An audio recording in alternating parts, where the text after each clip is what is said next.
Assalamualaikum warahmatullahi wabarakatuh. Perkenalkan kami dari kelompok 5 dari tugas Bahasa Indonesia yang beranggotakan 1. Herno Restu Firmansyah, 2. Muhammad Bustanul Arifin, 3. Muhammad Faifawas, 4.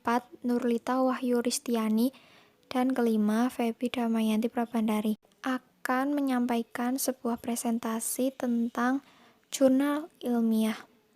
Berikut adalah penyampaian materi dari anggota kelompok untuk teman-teman pendengar.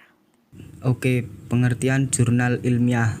Jurnal ilmiah adalah sebuah publikasi ilmiah yang berisi kumpulan karya tulis ilmiah yang secara nyata mengandung data dan informasi yang ditulis sesuai dengan kaidah-kaidah penulisan ilmiah, kemudian diaudit oleh seseorang atau sekelompok editor dan terbit secara berkala.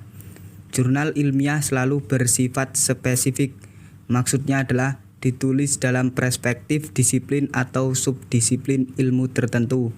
Jurnal ilmiah selalu mempresentasikan spesialisasi bidang ilmu pengetahuan tertentu, misalnya jurnal sastra, jurnal hukum, jurnal sosiologi, dan lain sebagainya. Unsur dalam jurnal ilmiah. 1. Judul. Setiap jurnal ilmiah harus memiliki judul yang jelas dan menggambarkan keseluruhan isi. Sebaiknya tidak menggunakan judul yang terlalu panjang dan kata-kata yang sering digunakan, karena itu membuat kurang menarik. 2. Abstrak.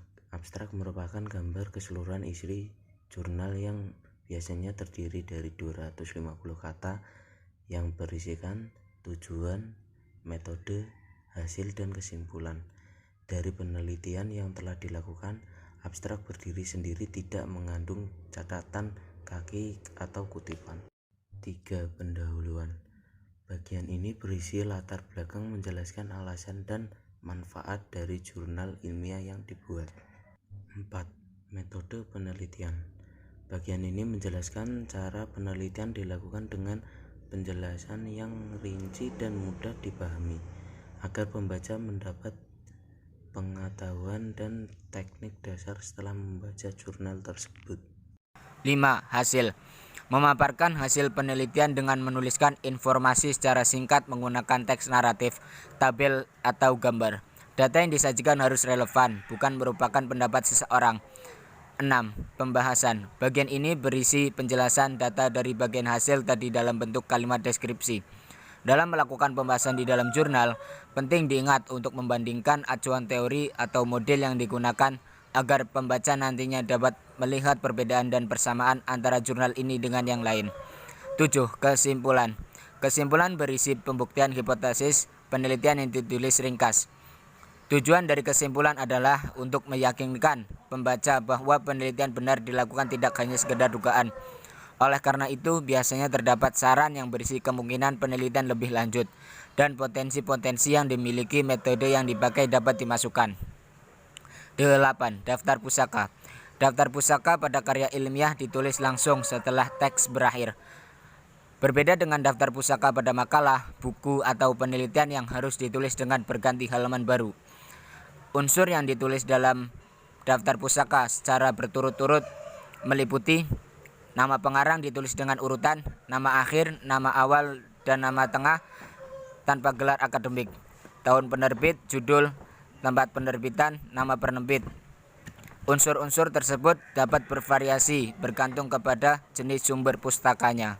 Ada beberapa fungsi jurnal ilmiah, di antaranya yang pertama sebagai sarana komunikasi akademik antara para ilmuwan, kedua sebagai penyebaran hasil-hasil penelitian, ketiga sebagai pengembangan budaya akademik di perguruan tinggi, keempat sebagai bentuk pertukaran informasi untuk menghasilkan ide-ide baru akan ilmu pengetahuan dan teknologi. Selanjutnya adalah jenis jurnal ilmiah. Ada 2 jenis jurnal ilmiah, yaitu jurnal nasional dan jurnal internasional. Yang pertama, jurnal nasional. Jurnal nasional adalah publikasi jurnal ilmiah oleh instansi dalam negeri, entah itu perguruan tinggi lokal atau lembaga penelitian lainnya. Contoh jurnal nasional yaitu pertama, GFARS tentang jurnal agribisnis dan pengembangan wilayah. Yang kedua ada Invoice Journal tentang informasi sistem jurnal. Yang ketiga adalah Kagami, yang berisi jurnal pendidikan dan bahasa Jepang. Yang keempat adalah Hayati, yaitu jurnal biosains. Yang kelima adalah jurnal Asyirah atau jurnal ilmu syariah. Yang keenam ada Kultum, yang berisi majalah ilmiah, keteknikan, dan pertanian. Yang ketujuh ada Semiotika, tentang jurnal ilmiah, bahasa, seni, dan pengajarannya. Lalu yang kedua ada jurnal internasional. Jurnal internasional adalah jurnal yang pengelolaannya dan publikasinya dikelola oleh instansi luar negeri. Instansi pengelolaannya jurnal internasional ini dapat berupa lembaga pendidikan seperti universitas ataupun lembaga riset lainnya yang ada di luar negeri. Contoh jurnal internasional. Yang pertama yaitu Nature Life Science Journal. Yang kedua PLOS ONE Public Library of Science. Yang ketiga ada Journal of the American Chemical Society. Yang keempat ada Geophysics Research Letter. Yang kelima ada eLife Biomedical and Life Science Journal. Yang keenam ada Canadian Journal of Forest Research. Yang selanjutnya ada Electronic Letters Journal in Electronic Science and Communication. Yang terakhir American Journal of Public Health. Lalu yang terakhir sebagai penutup, kami mempunyai kesimpulan, yaitu jurnal ilmiah adalah kumpulan karya ilmiah yang diterbitkan secara berkala. Ilmiah bisa menjadi referensi dalam mencari informasi konkret karena untuk membuat karya ilmiah sendiri harus melakukan observasi dan pengujian.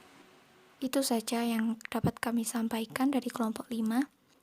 Sekian dan terima kasih.